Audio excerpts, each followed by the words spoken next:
Nanti dulu.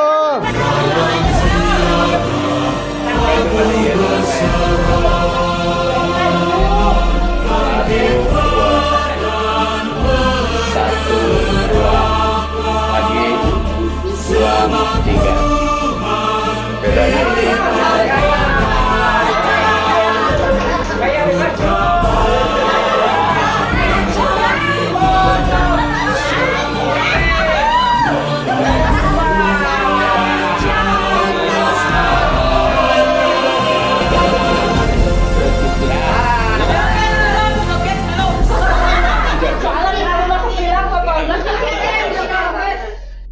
Lu nggak nyanyi dulu toh?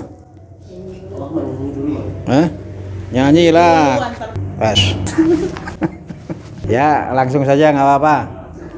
Selamat malam semuanya.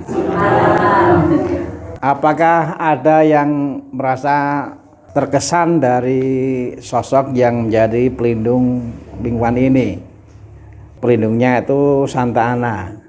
Apakah ada yang terkesan dari hidupnya Santa Ana? Santa Ana adalah sosok yang berhati mulia, dan dia pun adalah perantara lahirnya Juru Selamat kita Yesus Kristus. Santa Ana dalam Latin tidak akan ada Bunda Maria yang melahirkan Tuhan Yesus, dan tanpa Maria pula tidak akan ada Tuhan Yesus Juru Selamat lahir ke dunia. Jadi terkesannya adalah karena Santa Ana ini ikut ambil bagian dalam melahirkan sang juru selamat. Yang lain sama boleh, berbeda boleh. Yang mengesan dari Santa Ana, silahkan. Jangan mengeningkan cipta, merungkan para pahlawan. Sedikit, saya sedikit. Apa? Santa Ana adalah seorang wanita yang mulia. Dia penuh kasih sayang dan keibuan. Dia melihat anaknya walaupun menderita, hatinya tetap tegar, sabar, dan pasrah kepada Allah. Apa yang terjadi menurut dia, terjadilah kehendaknya menurut. Dicontoh dalam kehidupan sehari-hari sebagai seorang ibu. Cukup? Cukup? Kalau cukup ya kita lanjutkan dengan doa makan. Saya berbagi saja ya. Santa Ana ini mempunyai anak Maria ketika umurnya sudah tua. Jadi secara manusiawi sebenarnya sudah nggak mungkin, mustahil.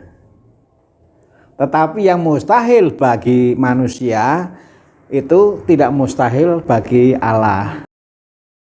Jadi kalau merenungkan mengenai lahirnya Maria dari ibunya Santa Ana, di mana Santa Ana pada waktu itu sudah tua, itu memang terasa sangat menonjol. Inilah karya Allah. Jadi karya Allah itu bukan sesuatu yang mustahil. Karya Allah itu sesuatu yang nyata. Maka kita bisa mengerti mengapa meskipun orang itu sibuk, mengapa meskipun orang itu lelah, mengapa meskipun orang itu juga capek, mungkin juga sedang sedikit sakit, tapi tetap berusaha meluangkan waktu untuk secara khusus bersembah sujud kepada Allah. Kalau kita renungkan doa pribadi, doa bersama, entah di keluarga, entah di lingkungan, lalu kemudian mengikuti misa rutin, itu semua kan sebenarnya mengungkapkan bahwa nggak bisa semuanya itu hanya secara manusiawi, nggak bisa semuanya itu hanya mengandalkan kekuatan manusia. Kita ingin supaya yang terjadi dalam hidup kita itu juga karya Allah. Maka kalau sekarang ini kita berkumpul untuk merayakan pesta nama, paling tidak ini menjadi kesempatan bagi kita untuk menyadari supaya yang terjadi di dalam hidup kita, yang terjadi di dalam keluarga kita itu juga karya Allah. Kita harus percaya itu. Pertama, Yang kedua, Santa Ana ini kuat doanya. Kalau adik kuat apanya? Kuat boboknya atau kuat maamnya? Santa Ana ini doanya kuat. Memang dia sempat merasa bersalah karena kok nggak diberi keturunan, jadi merasa bersalah. Tetapi itu dikalahkan oleh keyakinan terhadap Allah. Maka dia tetap tekun berdoa, dan ternyata ketekunan berdoa itu juga didengarkan. Karena suatu saat ada malaikat Gabriel yang datang mengatakan kepada Santa Ana ini, doamu didengarkan oleh Tuhan. Jadi malaikat Gabriel datang kepada Santa Ana berkata, doamu yang dipanjatkan dengan tekun itu didengarkan oleh Tuhan. Maka kemudian lahirlah Maria. Jadi doa yang dilakukan dengan tekun ternyata itu diperhatikan. Nah, kalau kita bicara mengenai doa itu kan juga ada gangguannya kan. Tapi justru ketika gangguan itu muncul, maka kita diuji. Maka pertanyaannya adalah ketika ujian terhadap doa itu datang, kita ini naik kelas atau tidak naik kelas? Harapannya adalah naik kelas. Nah, jadi mudah-mudahan kita seperti Santa Ana yang tekun di dalam doa, entah itu doa pribadi, entah itu doa bersama di rumah, entah itu doa bersama di lingkungan. Kita belajar dari Santa Ana yang sekali lagi didatangi oleh malaikat Gabriel, dan malaikat itu mengatakan doamu yang dilakukan dengan tekun itu didengarkan oleh Tuhan. Saya kira juga baik kalau kita menghayati ini. Tidak ada doa yang sia-sia, terlebih doa yang dilakukan dengan tekun.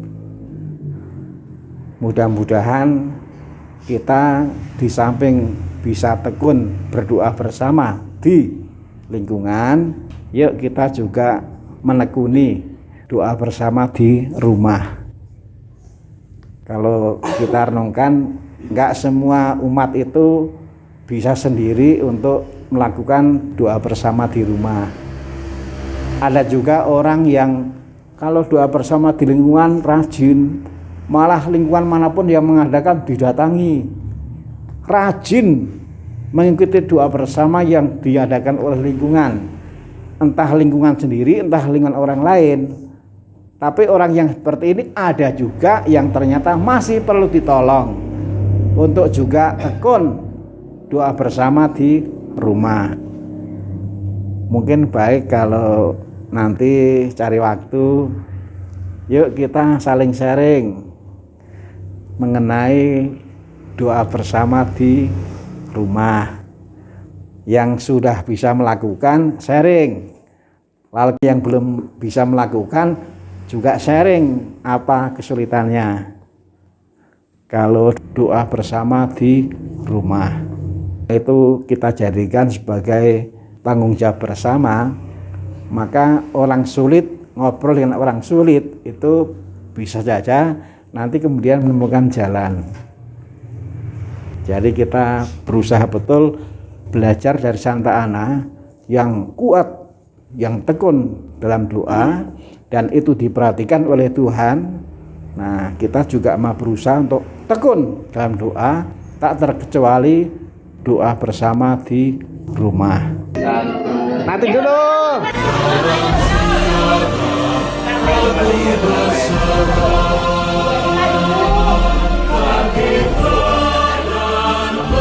Satu, dua,